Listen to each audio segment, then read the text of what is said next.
Here is a page from the manga Haikyuu, a well-established sports manga that was published in Weekly Shonen Jump magazine. It's known for its masterclass character writing and gripping moments of victory or loss being so closely tethered together.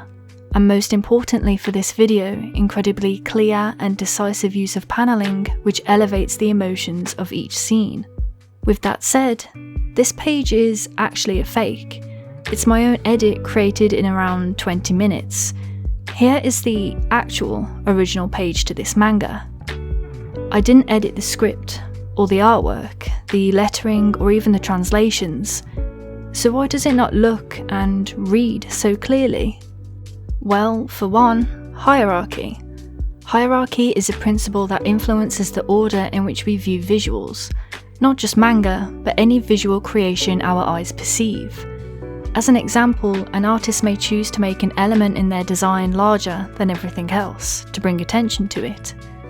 However, as you can see in my edit, the incorrect usage of hierarchy completely destroys the balance of the page's composition. We end up looking at the bottom right panel first, as opposed to the top right where you normally start reading from, making for a slightly confusing layout. I also edited the gutters of the page, the space you see between each panel, which means we have this annoyingly and weirdly placed white space near the centre of the page. And perhaps the biggest alteration I made was the change of positioning and shape of the panels. Something as simple as the placement of each panel has great importance to the visual flow of a manga page. What do you mean by flow, you might be thinking? Well, let's give it a try. Let's attempt to read my edit of the manga page. We have this collection of characters who are labelled to be from this team, but for some reason the panels on the bottom row are unaligned and oddly structured.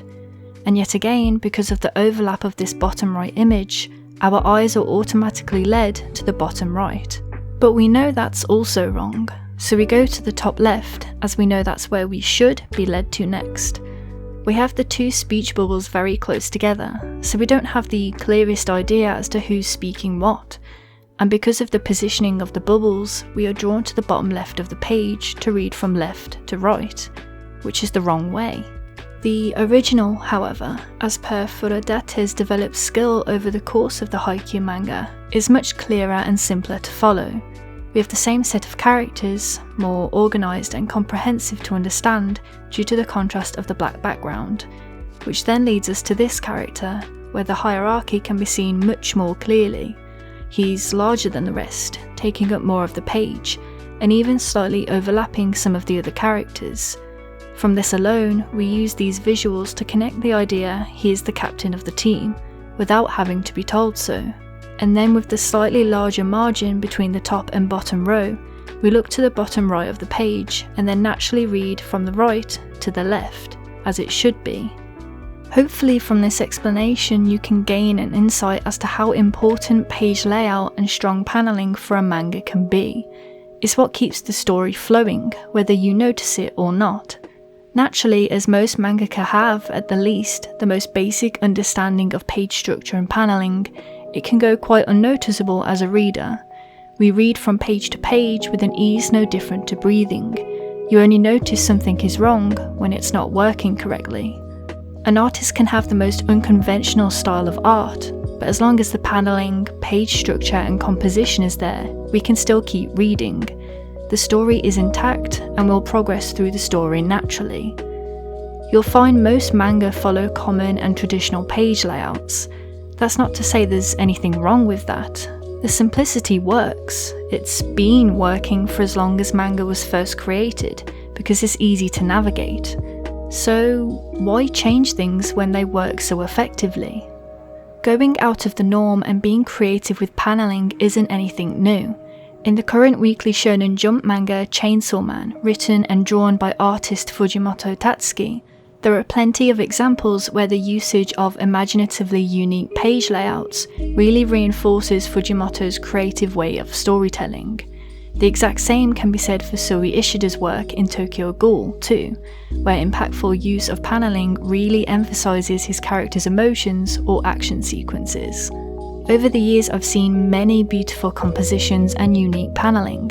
However, there's one artist in particular who, for me, has really solidified herself as one of the best, if not the best artist, when it comes to manga paneling.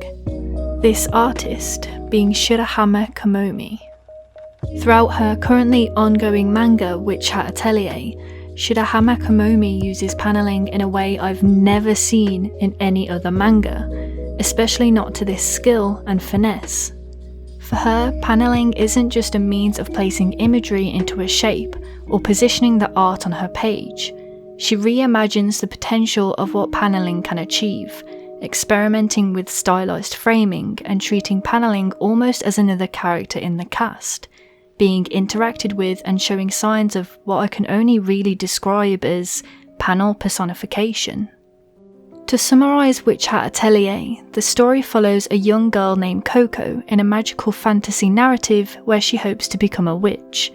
However, not being born with the gift of magic, Coco finds herself unable to enact the magical lifestyle she dreams of, until certain circumstances leads her into the arms of a travelling magician, who takes her in as a learning apprentice, where Coco soon starts to learn and discover the true meanings of being a witch. The story is told through a gorgeous and distinctive art style that continuously recaptures the magic behind drawing, being inspired by the likes of The Story of Peter Rabbit and Alice in Wonderland by John Tenniel and Arthur Rackham, as well as the French artist Moebius. It's clear to see how these artists struck a chord within Shirahama's visual appeal, which she then adapts and mixes within her own style, making for stunning illustrations. However, as much as I'd love to make a video talking solely about her incredible illustrations, this video is going to be focusing on her paneling. And whilst I've summarised my feelings towards her unique paneling skills, that's not to say Shirahama isn't exempt of using simpler and more conventional page layouts herself. Hirohiko Araki, the infamously well-known creator of the JoJo Bizarre's Adventure manga series, explains in a pretty straightforward way the reasonings behind simple page structures. Manga is read with a certain rhythm. Go to the left, to the left, to the left. Then, when you read the edge of the page, go down. Once more, go to the left, to the left, to the left. Then, when you reach the end, turn to the next page. The important point is to build an ebb and a flow, basically by deciding which panels to make larger or smaller. More than anything, a mangaka will want their readers to absorb information, whether that's written information or visual information, without the distraction of disorganised paneling. One of my favourite Western comic book artists, who is vastly known for his unique work on page layout and paneling, also retains this idealism. As for how I come up with the unique layouts, that's always changing. It's never just one thought process. Foremost, whatever the choices that are made have to be in service to what the goals of the scene or story is about. And secondary, the choices must be whatever works best to bring out certain visual attitudes that keeps the visuals interesting. And whilst one could argue over the contextual differences between Japanese manga and Western comic books, the thought processes of composition and visual aid do have similar approaches.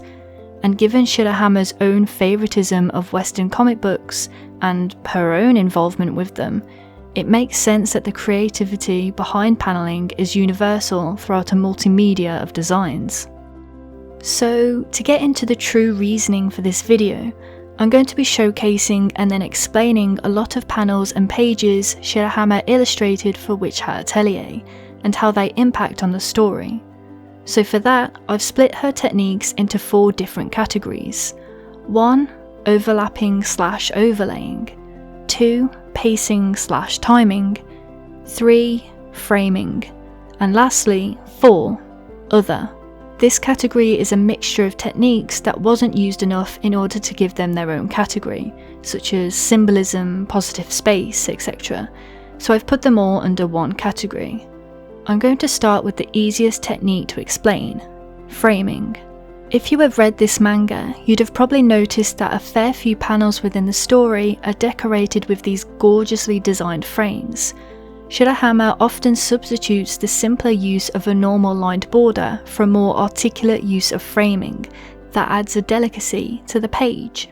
Different uses of materials, such as metals, paper, stone, and wood, are presented to surround the illustrations within, resonant to that of a picture book or a religious painting, of which Shirahama herself has admitted to being influenced from, as she likes the rendering of movements and their symbolic representation.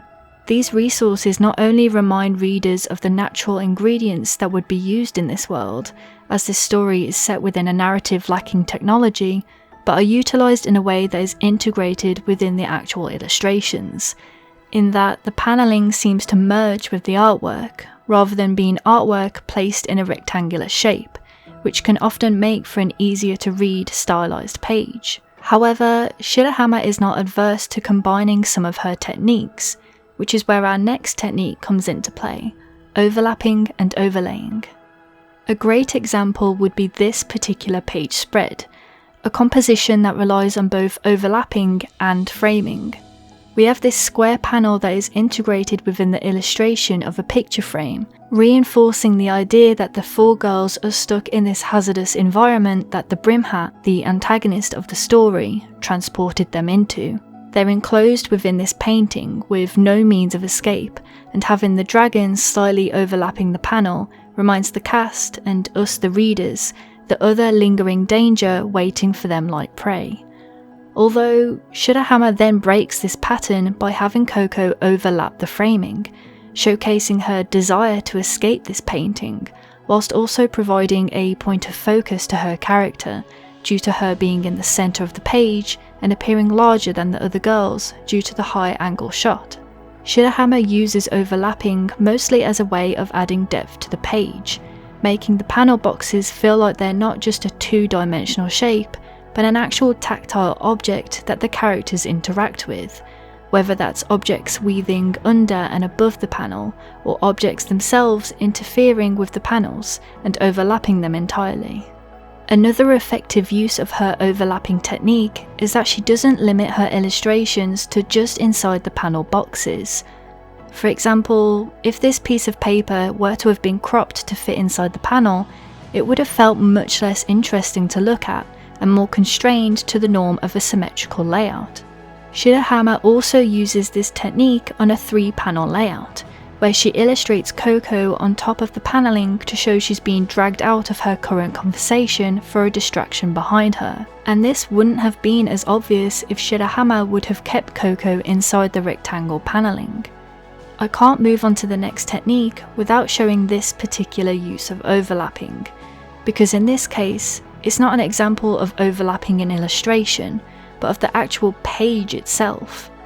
Anybody who has read a manga would have seen a double page spread, where the content crosses over across 2 pages. However, in this case, what Shirahama has done is cleverly combine 2 perspectives in order to join her pages together, thus making the flow of the pages extremely smooth. I don't think I've ever seen a technique like this drawn before, and it definitely shows the craft and knowledge Shirahama has as an artist. Something like this is not easy to pull off. Shirahama's use of overlapping also helps towards her effective use of pacing and timing. By overlapping illustrations with another panel, she will then fill this overlap with a darker tone. It's a simple solution to showcasing time passing, or time moving slower, like Coco slowly coming out of a concussion. In this example, Shirahama draws the overlapping panel and fills it with ink splatters and negative space to convey the quicker, darker thoughts that consume Agot during a fast-paced scene, evoking a more powerful emotion. Panels are also drawn overlapping illustrations to show the quick pacing of bigger, grander, explosive action-like sequences, angling panels in a way that makes them seem like they're interacting and being affected by the powerful gusts of wind. Or, on the contrary, she'll also use overlapping to show the sequences of events in a more picturesque manner, where panels weave in and out of each other as a way of showcasing the excitement of Coco visiting a new spectacular environment, looking everywhere at once, almost like a child visiting Disneyland for the first time. One of my favourite pages by Shirahama is this particular page. She uses a technique that is quite similar to what is sometimes applied to film, By keeping a camera static, the director or editor will use this opportunity to then do seamless jump cuts and transitions within the same frame. It's an effective way of showing a sequence of events without jumping to a new angle or environment, much like how Shirahama has applied it to these 3 panels. She's essentially taken what is a single shot of a bridge and separated it into 3 segments. And due to the perspective of the bridge illustration in combination with the increasing panel sizes, the use of rapid pacing makes it feel like the water is quickly approaching. Which finally leads me to the last category, and probably the most technically mixed. I'm a massive fan of artists who utilise both positive and negative space, such as the manga Land of the Lustrous or The Girl from the Other Side, so I'm not surprised I find myself loving this unique panelling. Using positive space in place of the magical bottles is a really nice detail.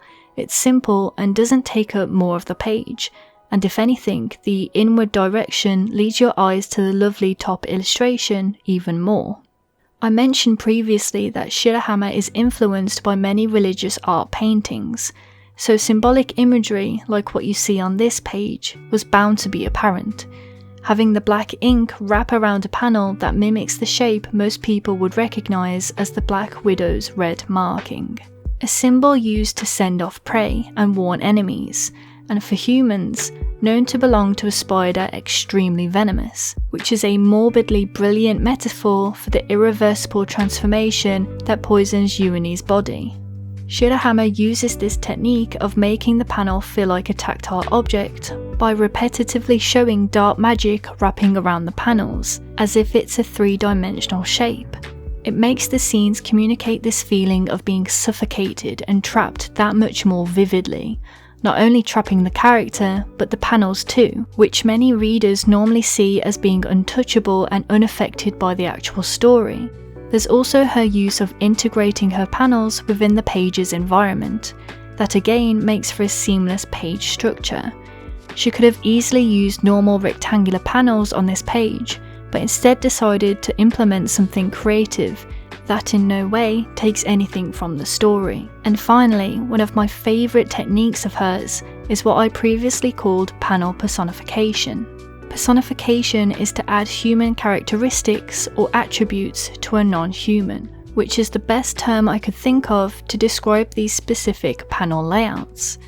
For example, making the panel mimic the feelings of the character inside of it, by adding curved lines that most people would recognise as yelling or panicking, reinforces the emotions that a Yuani is currently going through. Shirahama goes even further than that, going to the lengths of making a panel appear like it's smashing, reinforcing the slow timing of an object breaking, something so precious being damaged that it even evokes a change in the way a panel behaves, or better yet, making the panel seem like it's even being pushed out of its original place due to the force of an explosion or heavy thud, truly intensifying the after effects of a powerful blow. My absolute favourite panel of this manga, and perhaps any manga, would have to be this masterpiece. It applies all the techniques I've covered in this video. We have the use of overlapping, showing the bird is soon approaching. We have the use of timing, the 3 panels showing the bird slowly passing by, as well as the panel personification and framing applied due to Shirahama's use of positive space, which makes it seem like Coco is literally holding onto the panel, which is disguised as the windowsill. This is what true craftsmanship is. When you know the rules of page composition and panelling, it's not just about having incredibly detailed art, but in the way you present this work on the page for your viewers to easily read and navigate. For the sake of repeating myself and getting the message across, Shirahama really does treat panels as an actual character.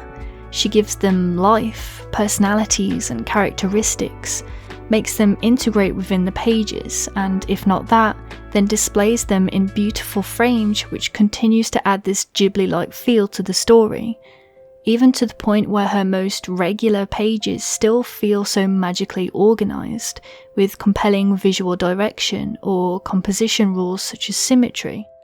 Her pages are so easy to follow due to the way she makes her illustrations flow, with directional lines and shapes that draw our eyes around a page and allow us to take in all of her beautiful drawings. It's no surprise her paneling is so unique when her inspirations are the likes of Moto Hagio and Katsushiro Otomo, two very monumental manga writers and artists. Paneling is one of the few elements to manga that is often overlooked, but when you read something as beautiful and stunning as Witch Hat Atelier, Shirahara Komomi makes sure you pay attention to her well thought out and creative panels. As always, thank you for watching. I know compared to my previous videos, this covered more technical aspects of design, but if anything, I hope some people come away from this video learning more about paneling and how it can truly elevate a story when applied properly. Perhaps you might read your next manga paying closer attention to the things I described in this video. Comment below if there's a manga that you think also has some great paneling, and I'll be sure to check them out too.